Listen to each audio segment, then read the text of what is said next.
మిత్రులారా, నేను మీ Prabhakar Venavanka. Welcome to news line Telugu. రాష్ట్ర ముఖ్యమంత్రి రేవంత్ రెడ్డి మరోసారి మరిన్ని చిక్కుల్లో పడ్డారు. ఎందుకు అంటే లిక్కర్ పాలసీ కేసులో కవితకు బెయిల్ వచ్చింది. ఈ బెయిల్ విషయంలో కొద్ది రోజుల క్రితం ఈ నెల 28 తారీఖు రోజున ఆయన కొన్ని వ్యాఖ్యలు చేసిర్రు. అట్లాగే ఆయనే కాదు, కాంగ్రెస్ పార్టీ కూడా దీని మీద చాలా విమర్శలు చేసింది. బీజేపీతో మిలాఖత్ వల్లే బెయిల్ వచ్చిందని చెప్పేసి ఏదైతే ఈ కాంగ్రెస్ పార్టీకి సంబంధించిన చాలామంది నాయకులు అన్నారు. అట్లే కాంగ్రెస్ పార్టీకి సంబంధించిన అఫీషియల్ హ్యాండిల్స్లో కూడా దీనికి సంబంధించిన పోస్టులు చాలా చేసిర్రు. సో దీని మీద సుప్రీంకోర్టు వరకు ఈ ఇష్యూ వెళ్ళింది. ఏవైతే రేవంత్ రెడ్డి చిట్చాట్ చేస్తూ చెప్పిన వ్యాఖ్యలు ఏవైతే ఉన్నాయో, చేసిన వ్యాఖ్యలు ఏవైతే ఉన్నాయో, ఇవి తెల్లవారి పేపర్లలో పబ్లిష్ అయినాయి. ఇదే ఇష్యూని ఏదైతే ఓటుకు నేటుకు కేసుకు సంబంధించి సుప్రీంకోర్టులో విచారణ జరుగుతున్న సందర్భంలో వీళ్ళు కోర్టుకు ఈ విషయాలు నివేదించారు. రాష్ట్ర ముఖ్యమంత్రి న్యాయ వ్యవస్థ మీద, సుప్రీంకోర్టు మీద ఇట్లాంటి కామెంట్ చేసిర్రు. సో దీన్ని మీరు కన్సిడర్ చేయాలి అని చెప్పేసి మొన్న వాదనలు జరిగిన రోజు ఓటుకు నోటు కేసు కంటే ఎక్కువ కూడా దీని మీద వాదనలు జరిగినాయి. దీనికి సంబంధించే లాయర్లకు జడ్జికి మధ్యలో వీళ్ళు చెప్పడం, వాళ్ళు ఆన్సర్ ఇవ్వడం, వాళ్ళు సీరియస్ అవ్వడం, ఇదంతా జరిగింది. సో ఆ రోజు మొత్తం ఇదే జరిగిపోయి మళ్ళీ కేసుని మండేకి వాయిదా వేసారు. సో ఇవాళ కూడా మళ్ళీ దాని మీద వాదనలు జరిగినాయి. ఈ సందర్భంగా సుప్రీంకోర్టు మరొకసారి కూడా ఈ ఇష్యూ మీద సీరియస్ అయింది. ఎందుకు అంటే ఫస్ట్ రేవంత్ రెడ్డి ఏమన్నారో అక్కడి నుంచి వద్దాం. ఈ నెల 28 తారీఖు నాడు రేవంత్ రెడ్డి చిట్చాట్ చేస్తారు మీడియాతోని. చిట్చాట్ చేసుకుంటూ ఆయన మాట్లాడతారు. కవితకు బెయిల్ ఎందుకు వచ్చింది అంటే, ఇగో బీఆర్ఎస్ బీజేపీ ఒప్పందం వల్లనే కవితకు బెయిల్ వచ్చింది అని చెప్పేసి ఆయన చెప్తాడు. ఏది 29 తారీఖు నాడు పబ్లిష్ అయిన పేపర్ ఇది, ఆంధ్రజ్యోతి. 28 తారీఖు నాడు ఆయన చిట్చాట్లో ఈ మాట చెప్తారు. ఈ మాట చెప్తారు. చెప్పిన తర్వాత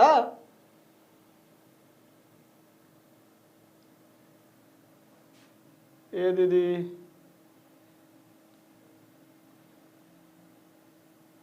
ఇందులో ఆయన చెప్పింది ఇంకా డీటెయిల్డ్గా ఉంటుంది. వక్ఫ్ బోర్డు, విద్యా సంస్థలు,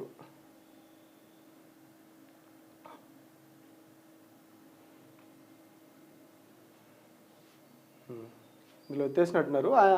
ఆయన దాని మీద ఇంకా దానికి సంబంధించి ఆయన మాట్లాడిన విషయం అంతా కూడా ఇందులో డీటెయిల్డ్గా రాస్తారు. ఆ రోజు వాళ్ళు కావాలనే వీళ్ళిద్దరు మిలాఖత్ వల్లనే కవితకు బెయిల్ వచ్చింది అని చెప్పేసి ఆ రోజు చెప్పిన ఆయన అన్న చిట్చాట్లో అన్న వ్యాఖ్యలని ఇందులో క్లియర్గా మెన్షన్ చేస్తారు.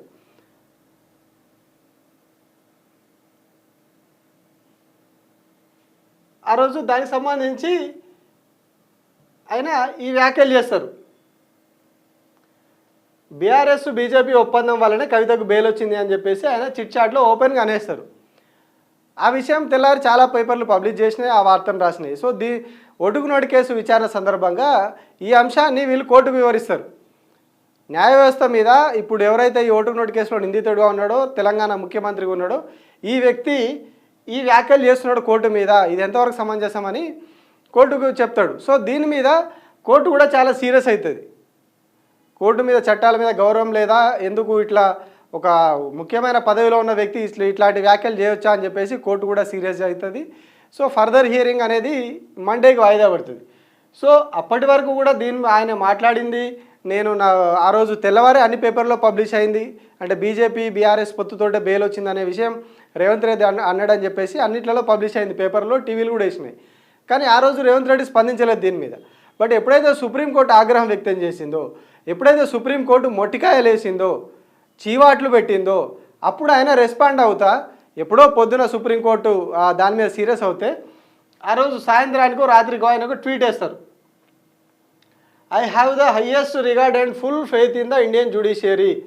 అంటే నాకు భారతదేశ న్యాయ వ్యవస్థ మీద చాలా గౌరవం ఉన్నది, నమ్మకం ఉన్నది. I understand the certain press reports dated 29th August 2024 containing comments attributed to me have given the impression that I am questioning the judicial wisdom of the honorable court. నేను 29వ తారీఖు నాడు పేపర్లో కొన్ని కథనాలు పబ్లిష్ అయినాయి. అవి నేను సుప్రీంకోర్టును ప్రశ్నిస్తున్నట్టుగా ఉన్నాయి. అవి I reiterate that I am a firm believer of the Indian judicial process. భారత న్యాయ వ్యవస్థ మీద, ఆ విధానాల మీద నాకు పూర్తి నమ్మకం ఉన్నది. I unconditionally express my regret for the statements reflected in the press reports. The remarks attributed to me in such reports have been taken out of context. నేను కరెక్టే చెప్పినా బట్ వాళ్ళు తప్పు రాసిర్రు, వాళ్ళు అసందర్భోచితంగా దాన్ని ప్రస్తావిస్తా వాళ్ళు రాసిర్రు. I have unconditional respect, highest regard for the judicial, its independence as a firm believer in the constitution of India and its ethos. I have and continue to hold the judiciary in its highest esteem. నాకు న్యాయ వ్యవస్థ అంటేగా తోపు తురుము, నేను అన్నీ నమ్ముతా, నాకు అసలు అట్లా తిట్టే ఉద్దేశం లేదు, నేను న్యాయ వ్యవస్థను నమ్ముతా, నేను నా ఏమంటారు విచారం వ్యక్తం చేస్తున్నా, ఇవన్నీ ఆయన అందులో రాసుకొచ్చిండు. కానీ ఇది జరిగిన తర్వాత కూడా కాంగ్రెస్ పార్టీకి సంబంధించినటువంటి అఫీషియల్ వాట్సాప్ ఛానల్లో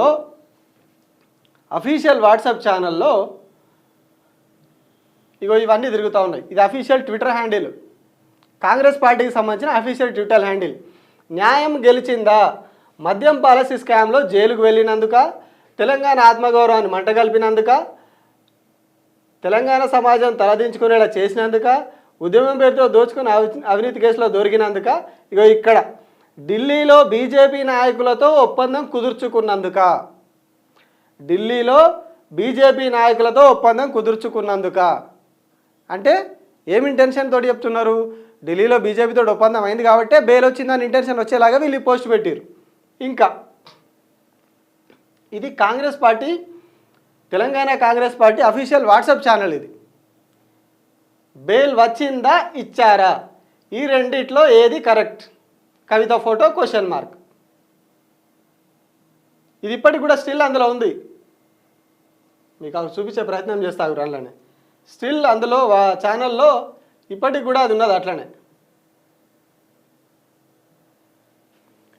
ఇప్పటికి కూడా ఆ పోస్టు అట్లనే ఉన్నది. మేబీ ఈ గ్యాప్లో ఈ 5-10 నిమిషాల్లో ఏమైనా డిలీట్ చేసిరేమో కానీ అది కూడా చూపిస్తాగండి మీకు. ఇప్పుడు ఏదైతే ఇప్పుడు ఈ పోస్ట్ ఉందో ఈ పోస్టుకు సంబంధించి ఇవాళ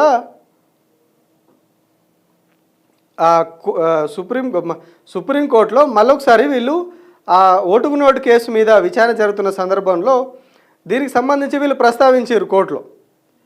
ఇగో ఈయన ఉంది పోస్ట్, ఇంకా ఉంది, నేను చూపిస్తున్నాను మీకు.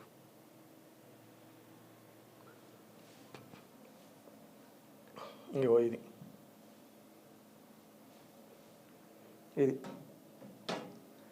Telangana Congress official WhatsApp channel. ఇది ఈ వాట్సాప్ ఛానల్లో ఈ పోస్ట్ ఉంటుంది, బెయిల్ వచ్చిందా ఇచ్చారా, ఈ రెండిట్లో ఏది కరెక్ట్. ఇదే అంశాన్ని వల్ల వీళ్ళు కోర్టులో ప్రస్తావించారు. ఈయన అది కేసును ఏదైతే ఓటుకు నోటు కేసును వేరే రాష్ట్రానికి బదిలీ చేయాలని వీళ్ళు కోరుతున్నారో, ఇగో ఈ పార్టీ ఇట్లా ఉన్నది, ముఖ్యమంత్రి ఇట్లా ఉన్నారు, ఆయన అపాలజీ చెప్పిండు, బట్ ఇప్పటికి కూడా కాంగ్రెస్ పార్టీకి సంబంధించినటువంటి అఫీషియల్ అకౌంట్లలో దీనికి సంబంధించిన పోస్టులు అట్లానే పెడుతున్నారు వీళ్ళు. ఈ పోస్టులు స్టిల్ కంటిన్యూ అవుతున్నాయి. ఇదేమో ఈ పోస్టు, ఇగో ఈయన పార్టీ ముఖ్య నాయకుడు, థ్యాంక్ యూ అంకుల్, మొత్తానికి బెయిల్ వచ్చేసింది, పాస్పోర్ట్ సరెండర్, 10 లక్షలతో 2 పూచీకత్తులు ఉండకుంటే ఇంకా బాగుండు. కింద ఫోటో ఇది.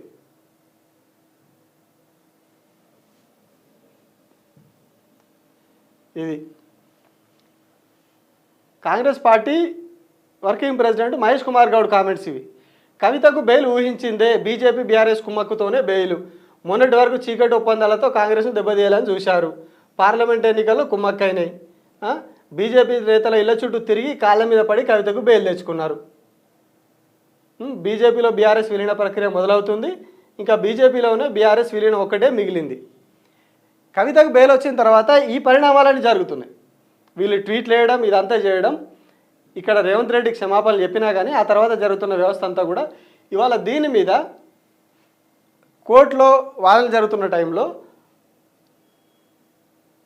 లాయర్ ఈ అంశాన్ని ప్రస్తావిస్తాడు. అక్కడ ఇగో senior advocate Aryama Sundaram, please see the translation of what he had said. ఆయన ఏం చెప్పిండో దీన్ని చూడురి అని చెప్పేసి ఈ ఫోటో చూపిస్తాడు. ఆయన చూపిస్తే ఈ ఫోటో మీరు దీనిలో ఫైల్ చేయలేదని చెప్పేసి జడ్జి కొంచెం సీరియస్ అవుతాడు. అంటే వీళ్ళు ఏదైతే ఈ ట్వీట్లు చేసింది ఉందో ఆ ఫోటోని ఆయన అక్కడ చూపిస్తాడు అన్నట్టు. ఇక వీళ్ళు ఇట్లా ట్వీట్లు చేస్తున్నారు, ఇట్లా పోస్టులు పెడుతున్నారు. సో అట్లాంటప్పుడు ఈయన ప్రభావితం చేయగలిగిన వ్యక్తి న్యాయ వ్యవస్థను కించపరుస్తున్నాడు, ప్లస్ ఏ తోటుకునోడు కేసులో అక్కడ విచారణ జరిగితే దాన్ని ప్రభావితం చేయగలుగుతాడు అని చెప్పేసి వీళ్ళు చెప్పే ప్రయత్నం చేసిర్రు. ఇక్కడ ఇగో this photos happen to be there. ఇగో ఇక్కడ చూడండి లాయర్ చెప్పేది, this is their official Telangana official WhatsApp, bail granted or given, which one is correct? He is the in charge of ACB, home minister. రాష్ట్ర ముఖ్యమంత్రి, పీసీసీ చీఫ్ ఆయనే, plus ఏసీబీకి హోంశాఖకు కూడా ఆయననే ఇప్పుడు ఇన్ఛార్జిగా ఉన్నారు. అట్లాంటి వ్యక్తికి సంబంధించినటువంటి పార్టీ అఫీషియల్ వాట్సాప్ ఛానల్లో వేసిన ట్వీట్ ఏందయ్యా అంటే, bail granted or given, which one is correct. ఏదైతే ఇప్పుడు మనం చూసినామో ఇది బెయిల్ వచ్చిందా ఇచ్చారా, ఈ ఫోటో అక్కడ చూపిస్తాడు ఆయన. మీరు ముందు ఫైల్ చేయలేదని జడ్జి సీరియస్ అవుతాడు దాని మీద.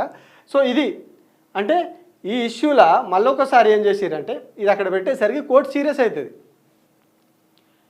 ఇట్లా న్యాయ వ్యవస్థ మీద ఏమంటారు నమ్మకం లేనట్టుగా ఇట్లా న్యాయ వ్యవస్థను కించపరిచేలాగా ఎట్లా ఒక ముఖ్యమంత్రి పొజిషన్లో ఉన్న వ్యక్తి ఎట్లా ఆ పార్టీ ఎట్లా సుప్రీంకోర్టును తప్పుపడుతుంది, ఎట్లా ఇట్లాంటి వ్యాఖ్యలు చేస్తుంది, ఇట్లా ఎందుకు ఏమంటారు న్యాయ వ్యవస్థని కించపరిచేలాగా ఇంకా ఎందుకు పోస్టులు పెడతారు? ఇట్లా ఎవరేమనుకున్నా పర్లేదు, మేము నిష్పాక్షికంగా పనిచేస్తాము, మేము చట్టాల అనుగుణంగా ఆ కేసులోని అంశాల అనుగుణంగా మేము వ్యవహరిస్తాం తప్పితే మాకు ఎట్లాంటి సంబంధం లేదు, మాకు ఎట్లాంటి రాజకీయాలు అవన్నీ మాకు అవసరం లేదని చెప్పేసి కోర్టు మళ్ళీ ఒకసారి కామెంట్ చేస్తుంది. రేవంత్ రెడ్డి మీద సీరియస్ అవుతుంది. ఎందుకు ఇట్లా పదే చేస్తారు? మొన్ననే చీవాట్లు పెట్టింది కోర్టు. ఎందుకు ఇట్లా ఆరోపణలు చేస్తారు కోర్టు మీద, న్యాయ వ్యవస్థ మీద? ఇది కరెక్ట్ కాదు, మీరు ఏమన్నా చేసుకోరు, మీరు ఏమన్నా మాట్లాడురి, బట్ మా నిష్పాక్షికత ఏందో మా విధానం ఏందో మాకు తెలుసు అని చెప్పేసి ఆ రోజు మాట్లాడింది. ఇవాళ కూడా మళ్ళీ అట్లే సీరియస్ అయింది. ఇట్లాంటి కామెంట్స్ న్యాయ వ్యవస్థ మీద చేయడం కరెక్టేనా అని. కానీ స్టిల్ ఇప్పటికి కూడా కాంగ్రెస్ సోషల్ మీడియాలో అఫీషియల్ ఛానల్లో ఇప్పటికి కూడా ఇవి తిరుగుతూ ఉన్నాయి. అంటే ఖచ్చితంగా ఇది న్యాయ వ్యవస్థను వీళ్ళు క్వశ్చన్ చేస్తూ పెడతా ఉన్నారు. అక్కడ జరుగుతూ ఉన్నది, కోర్టులోకి పోయినప్పుడల్లా కోర్టు ఇష్యూ అంతా దీని మీద చర్చ జరుగుతూ ఉన్నది. కొట్టుకునోడు కేసు వేరే రాష్ట్రాన్ని బదిలీ చేయాలన్న ఇష్యూ మీద దీని మీద చర్చ జరుగుతుంది అక్కడ. దానికంటే కూడా ఓటుకునేటు కేసు బదిలీ కంటే కూడా ఏవైతే ఈ కాంగ్రెస్ పార్టీ కావచ్చు, ముఖ్యమంత్రి కావచ్చు చేసిన న్యాయ వ్యవస్థ మీద చేసిన వ్యాఖ్యలున్నాయో వాటి మీద చర్చ జరుగుతుంది. ఇంకా ఆసక్తికరమైన విషయం ఏంటంటే, ఇదే కేసులో, ఇదే లిక్కర్ పాలసీ కేసులో ఏదైతే వీళ్ళు బీఆర్ఎస్ బీజేపీ కుమ్మక్కైనాయని చెప్తున్నారో, ఇదే లిక్కర్ పాలసీ కేసులో మనీష్ సిసోడియా ఆమ్ ఆద్మీ పార్టీ ఎవరైతే ఇండియా కూటమిలో ఉన్నారో కాంగ్రెస్తో పాటు, మనీష్ సిసోడియాకు కొద్ది రోజుల క్రితం బెయిల్ వచ్చింది. ఆ బెయిల్ ఇచ్చినటువంటి వ్యక్తి అభిషేక్ మను సింఘ్వి. ఆయనను రాజ్యసభకు పంపిరు మొన్ననే తెలంగాణ నుంచి. మొన్న కొద్ది రోజుల క్రితం ఆయన ఏకగ్రీవంగా ఎన్నికైండు రాజ్యసభ నుంచి కాంగ్రెస్ పార్టీ తరఫున. ఇదే లిక్కర్ పాలసీ కేసులో ఆయనే మనీష్ సిసోడియాకు బెయిల్ ఇప్పిస్తాడు. ఇప్పుడు ఇంకొక ఆమ్ ఆద్మీ పార్టీ నాయకుడు ఇవాళ బెయిల్ వచ్చింది ఇంకొక అతనికి, అందులో కూడా ఈయననే ఉంటాడు. ఇదే లిక్కర్ పాలసీ కేసులో ఒక దిక్కేమో ఆమ్ ఆద్మీ పార్టీ వాళ్ళ ఇండియా కూటమిలో ఉన్నారు కాబట్టి వాళ్ళకి బెయిల్ ఇప్పిస్తూ ఉంటారు వీళ్ళే. బట్ తెలంగాణకు వచ్చేసరికి బీఆర్ఎస్ బీజేపీ కుమ్మక్కవడం వల్లనే బెయిల్ వచ్చిందని చెప్పేసి ఇక్కడ మాట్లాడతారు. ఒకవేళ బెయిల్ ఇప్పించేది వాళ్ళే, ఇంకొక దిక్కు ఆరోపణలు చేసేది వాళ్ళే.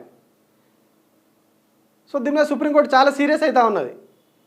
మీరు న్యాయ వ్యవస్థనే కించపరిచేలాగా, న్యాయ వ్యవస్థనే క్వశ్చన్ చేసేలాగా మాట్లాడుతున్నారు మీరు.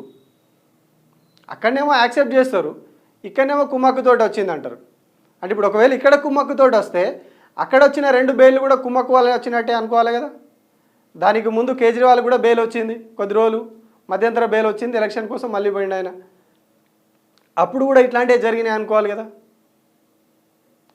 సో ఒక దిక్కు యాక్సెప్ట్ చేస్తా, ఒక దిక్కు బెయిల్ ఇప్పిస్తూ ఉంటా, ఇంకొక దిక్కు వచ్చేసి వీళ్ళ మీద ఆరోపణలు చేస్తూ బీఆర్ఎస్ బీజేపీ కుమ్మక్కు. ఎందుకంటే బెయిల్ కోర్టు ఎప్పుడు కానీ కోర్టులు ప్రభావితం కావు అంటారు. కోర్టు అందులో ఉన్న ఆధారాలు, దానికి సంబంధించినటువంటి సాక్ష్యాలు, వీళ్ళు వేసే ఛార్జ్ షీట్లు, ఇద్దరు వాదనలు, ఇవన్నీ క్లియర్గా విన్న తర్వాత అందులో ఉన్న అంశాలు ఏంటి అని పరిశీలించిన తర్వాత అది ఎంతవరకు పాసిబిలిటీ ఉంది, బెయిల్ ఇవ్వచ్చా ఇవ్వరాదా, చట్టం ఏం చెప్తున్నది, పిఎంఎల్ఏ కేసు ఏం చెప్తున్నది, ప్రజాప్రతినిధులకు సంబంధించిన చట్టాలు, మహిళలకు సంబంధించి కూడా చట్టాలు ఏం చెప్తున్నాయి, ఇవన్నీ పరిశీలించిన తర్వాతనే బెయిల్ ఇచ్చినామని చెప్పారు కోర్టు. ఆ రోజు వాదనల సందర్భంగానే న్యాయమూర్తులు ఇద్దరు కూడా క్లియర్గా మెన్షన్ చేస్తారు. కొన్ని సెక్షన్ల కింద ఈమెకు మహిళగా అని చెప్పేసి మేము ఈ సెక్షన్ కింద బెయిల్ ఇవ్వలేము అని చెప్పేసి సిబిఐ ఈడీ తరపు న్యాయవాది వాదించినప్పుడు అట్లా ఎట్లా ఉంటుంది, చదువుకున్న మహిళ అయినంత మాత్రాన మేము బెయిల్ ఇయ్యము, చదువుకున్న వాళ్ళకు ఒక రకంగా చదువుకొని వాళ్ళకు ఒక రకంగా ఉంటుంది అనేది కరెక్ట్ కాదు పద్ధతి మీది. మహిళ ఎవరైనా మహిళే, ఆమెకు హక్కులు ఉంటాయి. సో ఖచ్చితంగా ఆమెను ఇంకా కస్టడీలో ఉంచడానికి వీల్లేదు, ఆమెకు బెయిల్ ఇవ్వాలి అని చెప్పేసి న్యాయమూర్తి కామెంట్ చేస్తారు. సో ఇట్లా చట్టాల అనుగుణంగానే మేము బెయిల్ ఇచ్చినామని చెప్పేసి ఒక దిక్కు న్యాయ వ్యవస్థ చెప్తూ ఉంటే, ఇంకొక దిక్కు వీళ్ళు ఇట్లాంటి ఆరోపణలు చేస్తూ ఉన్నారు. బట్ ఇదే కాంగ్రెస్ పార్టీ, ఇదే తెలంగాణ కాంగ్రెస్ నుంచి తెలంగాణ నుంచి రాజ్యసభకు పోయినటువంటి వ్యక్తి అక్కడ ఇదే లిక్కర్ కేసులో బెయిల్ ఇప్పిస్తూ ఉంటాడు. బట్ ఇక్కడ వీళ్ళకి వచ్చేసరికి, బీఆర్ఎస్ పార్టీకి వచ్చేసరికి అది బీజేపీ బీఆర్ఎస్ బంధం అని ఎక్స్పోజ్ ఏమంటారు దాన్ని బయటికి ప్రచారం చేస్తూ ఉంటారు. సో ఇట్లాంటి వ్యాఖ్యలతోని సుప్రీంకోర్టు మొన్ననే చివాట్లు పెట్టింది. ఇవాళ ఇంకొకసారి మళ్ళీ రేవంత్ రెడ్డికి చివాట్లు పడ్డాయి. ఇది కరెక్ట్ కాదు పద్ధతి. సో ఇట్లా చేయడం కరెక్ట్ కాదు, ఇట్లా న్యాయ వ్యవస్థ మీద విమర్శలు కరెక్ట్ కాదు. సో దీనికి ఒక టైం ఇచ్చారు ఆయనకి. ఇప్పుడు రాష్ట్రంలో వర్షాలు పడుతున్నాయి, వరదలు ఉన్నాయి. సో ఈ పరిస్థితులంతా క్లియర్ అయిన తర్వాత అప్పుడు కౌంటర్ ఫైల్ చేయాలని చెప్పేసి ఈ కేసులో ప్లస్ మన ఓటుకు నేడు కేసుకు సంబంధించి రెండిట్లలో కూడా దీనికి సమాధానం చెప్పాలని చెప్పేసి కొంత టైం ఇచ్చింది కోర్టు. సో మరి ఇప్పటికైనా పార్టీ హ్యాండిళ్లలో స్టిల్ ఆ పోస్టులు అట్లనే ఉన్నాయి. ఇప్పుడు తీసినాయి మీకు వాట్సాప్ ఛానల్లో ఇప్పుడే ఓపెన్ చేసి చూపించిన మీకు ఈ వాట్సాప్ ఛానల్లో ఇప్పుడే ఓపెన్ చేసి చూపించిన మీకు ఇది వాట్సాప్ ఛానల్లో ఉన్నది, కాంగ్రెస్ పార్టీ అఫీషియల్ వాట్సాప్ ఛానల్లో ఉన్నది. స్టిల్ అవి అట్లనే ఉన్నాయి. ఒక దిక్కు కోర్టు తిడతా ఉంటుంది, ఇంకొక దిక్కు వీళ్ళే ఇట్లనే ఉంటాయి. సో పార్టీలు ఇవన్నీ పక్కన పెట్టి జ్యుడిషియరీకి అత్యున్నతమైన గౌరవంగా భావించే, గౌరవం ఇచ్చే జ్యుడిషియరీ వ్యవస్థకి ఇట్లాంటి కామెంట్స్ చేయడం, మళ్ళీ పైకి నేనేమనలేదు అని చెప్పేసి క్షమాపణలు చెప్పడం. ఇక్కడ క్షమాపణలు చెప్తారు, ఇక్కడనేమో నేనేమనలేదు, మీడియానే తప్పుడు ప్రచారం చేసింది అని చెప్పి క్షమాపణలు చెప్తున్నా అని చెప్పేసి ఇక్కడ చెప్తారు. బట్ అఫీషియల్ హ్యాండిల్స్లో స్టిల్ ఈ పోస్టులు ఉన్నాయి కదా, మరి ఎక్కడ మీరు రిగ్రెట్ అయినట్టు, ఎక్కడ జ్యుడిషియరీ మీద మీకు నమ్మకం ఉన్నట్టు? కాంగ్రెస్ పార్టీకి, రేవంత్ రెడ్డికి ఎక్కడ నమ్మకం ఉన్నట్టు జ్యుడిషియరీ మీద? అఫీషియల్ హ్యాండిల్ కదా ఇది. పీసీసీ చీఫ్ కూడా మీరే కదా, పీసీసీ చీఫ్గా కూడా మీరే ఉన్నారు. మీ పార్టీ అఫీషియల్ హ్యాండిల్లో ఇట్లాంటి పోస్టులు పెడతా ఉన్నారు. ఇంకా కొన్ని డిలీట్ అయినాయి పైన, ది అప్డేట్ వాజ్ డిలీటెడ్, ఇంకా కొన్ని పోస్టులు డిలీట్ అయి ఉంటాయి దీని మీద. ఇట్లా చాలా ఉన్నాయి. ఒక దిక్కేమో నాకు న్యాయ వ్యవస్థ మీద నమ్మకం ఉంది, నేను నమ్ముతా, మిమ్మల్ని గౌరవిస్తా అని చెప్పి ట్వీట్ చేస్తారు. బట్ మీ అఫీషియల్ హ్యాండిల్స్ అన్నీ కూడా స్టిల్ ఇట్లాంటి పోస్టులు కంటిన్యూ చేస్తూ ఉంటాయి. అంటే ఎక్కడ గౌరవం ఉన్నట్టు న్యాయ వ్యవస్థ మీద? అంటే ఒక దిక్కు ఏమంటారు, సంకలు ఎత్తుకొని బుదరకిచ్చినట్టు బుదరకిచ్చుకుంటేనే గిచ్చుతున్నారు అన్నట్టు న్యాయ వ్యవస్థని. మీరు మంచోళ్ళు గొప్పోళ్ళు అని అనుకుంటేనే ఇంకో దిక్కు వేసేకాడ గట్టిగా వేస్తున్నారు. సో ఒక ముఖ్యమంత్రిని ఇట్లా కోర్టు మీద విమర్శలు చేసి కోర్టును కించపరిచేలాగా మాట్లాడిరన్న ఇష్యూ మీద దేశమంతా చర్చ నడుస్తుంది. ఇప్పుడు తెలంగాణ ముఖ్యమంత్రి సుప్రీంకోర్టుని ఇట్లా అన్నాడు, సుప్రీంకోర్టు తీర్పును ధిక్కరించేలాగా మాట్లాడిండు అని చెప్పేసి దేశమంతా చర్చ జరుగుతుంది, రాష్ట్రం పరుగు పోతుంది. సో ఇప్పటికైనా ఇట్లాంటివి మానుకోండి. రాజకీయాలు ఏమైనా ఉంటే బయట అది చేసుకోరు తప్పితే దాన్ని తీసుకొచ్చి రాష్ట్రానికి రుద్ది బెయిల్ ఇష్యూలో అక్కడ ఢిల్లీలో ఒక రకంగా, రాష్ట్రంలో ఒక రకంగా మాట్లాడుకుంటా, రాష్ట్ర ముఖ్యమంత్రి మీరు, పీసీసీ చీఫ్ మీరు, మీ పార్టీ హ్యాండిల్స్లో అవి ఉంటాయి, మీరేమో క్షమాపణలు అంటారు. ఇట్లా డబుల్ గేము, రెండు కళ్ళ సిద్ధాంతం చేసుకుంటా ఓవరాల్గా రాష్ట్రం పరుగు తీస్తున్నారు. రాష్ట్రం గురించి దేశమంతా చర్చ జరుగుతుంది ఇప్పుడు ఈ ఇష్యూలో. మొన్న చేసిన కామెంట్స్ కావచ్చు, ఇవాళ జరిగిన ఈ కోర్టులో జరిగిన వాదనలు కావచ్చు. ఇంత దారుణంగా వ్యవహరిస్తారా ఒక ముఖ్యమంత్రి, ఇంత దారుణంగా కోర్టును మాటలు అంటారా అని చెప్పేసి. సో అది మేబీ రేపు ఆయనకే ఇంపాక్ట్ కావచ్చు. ఎందుకంటే ఓటుకు నోటు కేసును వేరే రాష్ట్రానికి బదిలీ చేయాలని చెప్పేసి బీఆర్ఎస్ వాళ్ళు పిటిషన్ వేసారు. దాని మీదనే ఇప్పుడు వాదనలు జరుగుతున్నాయి. దాని సందర్భంగా ఈ వ్యవహారం అంతా నడుస్తూ ఉంది. వీళ్ళు వేరే రాష్ట్రానికి పంపించద్దని ఈయన తరపున లాయర్లు వాదిస్తున్నారు, వేరే రాష్ట్రానికి మధ్యప్రదేశ్కు బదిలీ చేయాలని చెప్పేసి బీఆర్ఎస్ వాళ్ళు అడుగుతూ ఉన్నారు. సో అట్లాంటి టైంలో ఇట్లాంటి మీరు పోస్టులు పెట్టడం వల్ల ఖచ్చితంగా కేసు ఇక్కడ నుంచి వేరే కాడికి తరలిపోతుంది. మొన్న ఆ కామెంట్స్ కూడా చేసింది న్యాయమూర్తి ఆ కామెంట్స్ కూడా చేసారు. మీరు ఇట్లనే వ్యవహరిస్తే వేరే రాష్ట్రాల్లో పోయి కేసును ఎదుర్కోవడానికి సిద్ధం కావాలి మీరు అని చెప్పేసి న్యాయమూర్తి అంటారు మాట. సో అటు తిరిగి ఇటు తిరిగి మళ్ళీ ఇది ముఖ్యమంత్రికి ఆయన ఏదో ఆవేశంలో మాట్లాడేసి ఆవేశంలో ఏదో అనేసి ఆవేశంలో వాళ్ళు పోస్టులు పెడుతున్నారు, కానీ ఇది అటు తిరిగి ఇటు తిరిగి రేవంత్ రెడ్డి సీట్ కిందకే వస్తున్నది అనే విషయం వాళ్ళకి అర్థమవుతలేదు. వాళ్ళు ఒకవేళ న్యాయమూర్తులు ఇంకా సీరియస్ అయ్యి ఇది ఇట్లనే కంటిన్యూ అవుతుంది, వీళ్ళు ఇప్పటికీ స్టిల్ ఇందులో ఉన్న పోస్టులు ఒకవేళ వీళ్ళు చూపించితే బెంచ్ ముందు మళ్ళీ ప్రొడ్యూస్ చేయగలిగితే డాక్యుమెంటల్ ఎవిడెన్స్ కింద దీన్ని తీసుకుపోయి వీళ్ళు చూపిస్తే 100% కోర్టు సీరియస్ అవుతుంది, తీసుకుపోయి మధ్యప్రదేశ్లో పడేస్తుంది కేసుని. అప్పుడు రేవంత్ రెడ్డి దేవుడు అంటే అక్కడిక్కడ తిరుగుతూ ఉండాలి ఇక. సో ఇప్పటికైనా ఇట్లాంటివి మానుకోండి, రాష్ట్రం పరువు తీయకండి. మీ రాజకీయాల కోసం మీ చిల్లర పంచాయతీల కోసం తెలంగాణ పరువు మాత్రం తీయకండి. ఏమన్నా ఉంటే మీరు అది చేసుకోరు తప్పితే ఇట్లా సుప్రీంకోర్టునే ధిక్కరించేలాగా మాట్లాడిన ఒక ముఖ్యమంత్రి తెలంగాణ నుంచి ఉన్నాడు అని చెప్పేసి భవిష్యత్ తరాలు చదువుకునేలాగా వివిధ కేసుల్లో రెఫరెన్స్ కింద దీన్ని పెట్టేలాగా మాత్రం చేయకరు. Thank you.